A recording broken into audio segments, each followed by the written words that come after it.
Səhər tezdən başladı məndən görüşlər. Əvvəl mən gedirdim.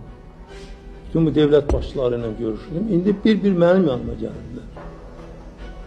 Özdəki ən böyük devlətlərin başçıları.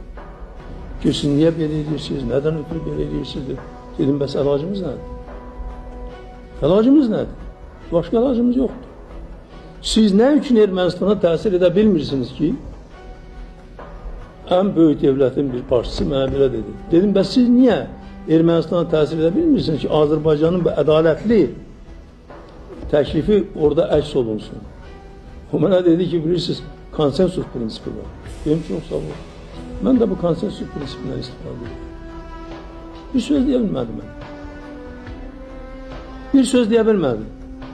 Ondan sonra başladılar mənə yalvarmağa ki, bunu götür. Dedim, götürməyəcəyim. Niyə eləyirsiniz, götürməyəcəyim, mən buradan çıxıb gedirəm. Mən burada ədalət görmürəm, bu adətdə ədalət görmürəm, çıxıb gedirəm. Məcbur oldular.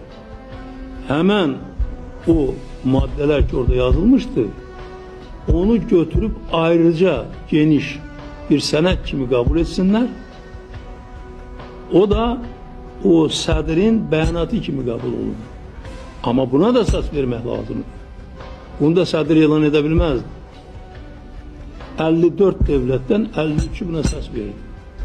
Demək 53'ü bizim mövqeyimizi müdafiə etdi.